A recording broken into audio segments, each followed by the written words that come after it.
আপনি কি সব জায়গাতেই 12 ডিজিটের আধার কার্ড ব্যবহার করছেন? তাহলে একটু সাবধান হয়ে যান। কারণ এই ভিডিওতে আমি আপনাদের দেখিয়ে দেবো আধার কার্ডের ভার্চুয়াল আইডি অর্থাৎ ভিআইডি সেটা আপনারা কিভাবে করবেন আর সেটার কাজ কি। দেখুন 12 ডিজিটের আমাদের আধার কার্ড হয় পার্মানেন্ট নাম্বার, ওটা তো আর চেঞ্জ হয় না। আপনি ধরুন কোনো আপডেট বা কোনো ডিটেলস কারেকশান করলেন, সেখান থেকে কিন্তু আধার নম্বর সেম থেকে যায়, আপনার ডিটেলস চেঞ্জ হয়। যদি কোনো সংস্থা আধার অথেন্টিকেশন বা কেওয়াইসি করতে যায় তখন কিন্তু আপনি আধার নম্বর ব্যবহার করতে পারবেন না, ওখানে আপনাকে ভার্চুয়াল আইডি অর্থাৎ ভিআইডি ব্যবহার করতে হবে। ভিআইডি ব্যবহার করলে কি হয়, ওটা একটা টেম্পোরারি নাম্বার হিসাবে গণ্য হয়।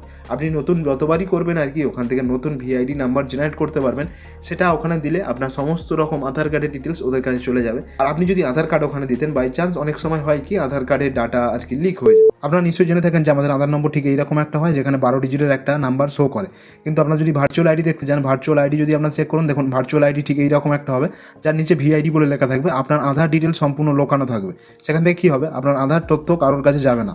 এই দেখুন ভিআইডি বলে লেখা আছে, যেটা আপনার 16 ডিজিটের হবে। তো এই যে 16 ডিজিটের আপনার কার্ডটা হবে, এটা আপনার সমস্ত রকম ডিটেলস হাইড করে রাখবে। দেখুন সবচেয়ে প্রথমে দেখে নিই আধারের ভার্চুয়াল আইডিটা কী।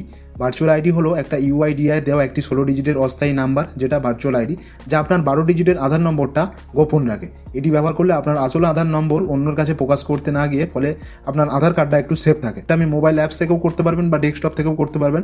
মোবাইল অ্যাপস থেকে যদি করেন, দেখুন এই যে এই আধার অ্যাপসটা, এই আধার অ্যাপস এখান থেকে আপনারা করতে পারবেন। আর এখানে দেখুন আপনি যদি ডেস্কটপ থেকে করতে চান বা আপনার মোবাইল ব্রাউজার থেকে করতে চান, তাহলে মাই আধার এখানে ক্লিক করবেন।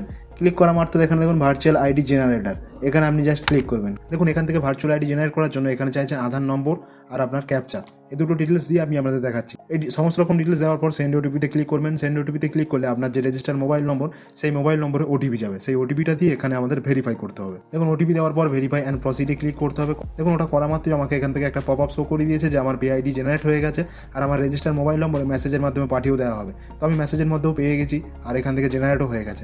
আপনারাও চাইলে এইরকমভাবে করতে পারেন।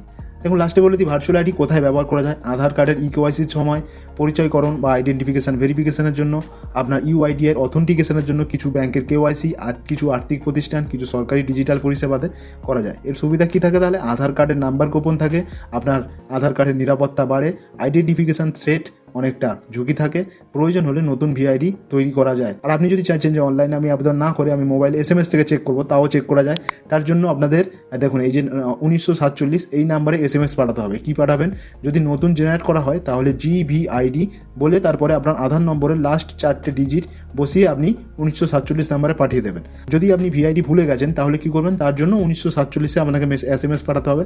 কী লিখবেন, RVID, সবগুলো ক্যাপিটাল হবে, হয়ে আপনার আধারের লাস্ট ডিজিট RVID ক্যাপিটাল, আপনার আধারের 4টে লাস্ট ডিজিট দিয়ে আপনি পাঠিয়ে দিলেন। আপনার এসএমএস এর মাধ্যমে আপনার ভার্চুয়াল আইডি 16 ডিজিটের যেটা পেয়ে যায়, টিআইডি অ্যাক্টিভ হয়ে থাকে। আর এই রকম রিলেটেড টপিকের ভিডিও দেখতে চ্যানেলটাকে সাবস্ক্রাইব বা ফলো করতে হবে, শেয়ার করতে হবে আপনার সেই বন্ধুকে, আর কমেন্ট করে দিন ভিডিওটা কেমন হয়েছে।